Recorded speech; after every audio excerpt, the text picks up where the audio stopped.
शब्द कर्म संस्कृत शब्द क्री से लिया गया है, जिसका अर्थ है करना, और यह सभी कार्यों को संदर्भित करता है। इसमें उन कार्यों के प्रभाव भी शामिल हैं। तत्वमीमांसा में कर्म पिछले कार्यों के प्रभावों का प्रतिनिधित्व कर सकता है जो वर्तमान के कारण थे। हालांकि कर्मयोग के संदर्भ में कर्म का अर्थ केवल कार्य है। पूर्वी दर्शन के अनुसार मानवता का अंतिम लक्ष्य ज्ञान है, आनंद नहीं। सुख और खुशी अस्थायी हैं और स्थायी संतुष्टि की ओर नहीं ले जाते। यह गलत धारणा कि सुख ही प्रयास करने का आदर्श है, दुनिया में कई दुखों का कारण है। अंततः व्यक्तियों को एहसास होता है कि सच्ची संतुष्टि ज्ञान से आती है और सुख और दर्द दोनों मूल्यवान शिक्षक के रूप में काम करते हैं। वे आत्मा पर प्रभाव छोड़ते हैं, व्यक्ति के चरित्र को आकार देते हैं। किसी व्यक्ति का चरित्र उसकी प्रवृत्तियों का समुच्चय है, जो सुख और दुख के संयुक्त संस्कारों से बनता है। चरित्र को आकार देने में अच्छाई और बुराई समान भूमिका निभाते हैं और कई मामलों में दुख खुशी से बड़ा शिक्षक के रूप में कार्य करता है। दुनिया के कुछ महान चरित्रों को सुख सुविधाओं के बजाय कठिनाइयों ने ढाला है।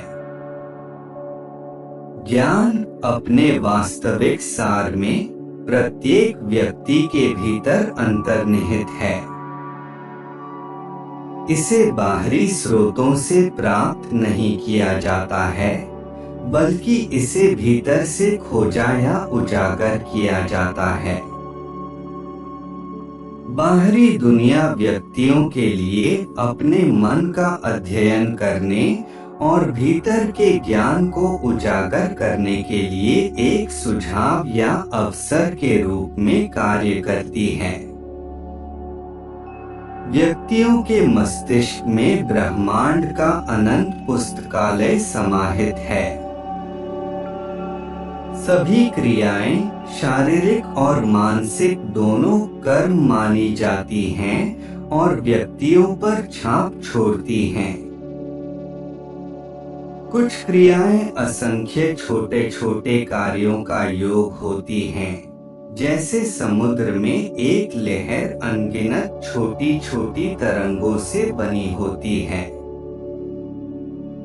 किसी व्यक्ति के सामान्य कार्यों को देखकर उसके वास्तविक चरित्र को समझा जा सकता है। महानता कभी कभार किए गए वीरतापूर्ण कार्यों से नहीं, बल्कि निरंतर उत्कृष्ट चरित्र से निर्धारित होती है।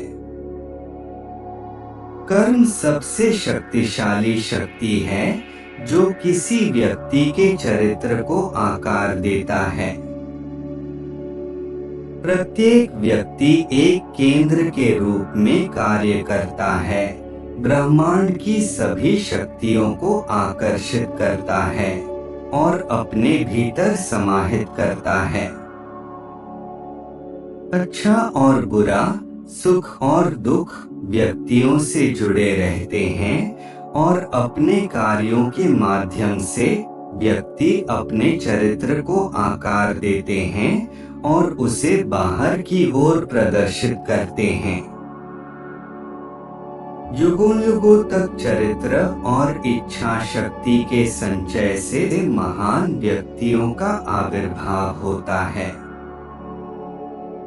सभी कार्य किसी न किसी इच्छा से प्रेरित होते हैं, चाहे वह प्रसिद्धि, धन, शक्ति या अन्य आकांक्षाओं के लिए हो। हालांकि सच्चे कर्मयोग में स्वार्थी उद्देश्यों के बिना और काम के लिए ही काम करना शामिल है। जो लोग व्यक्तिगत लाभ की इच्छा किए बिना निस्वार्थ भाव से काम करते हैं, उन्हें सर्वोच्च पुरस्कार मिलता है। निस्वार्थता जबरदस्त शक्ति की अभिव्यक्ति है और व्यक्तिगत विकास और दूसरों पर सकारात्मक प्रभाव डालती है।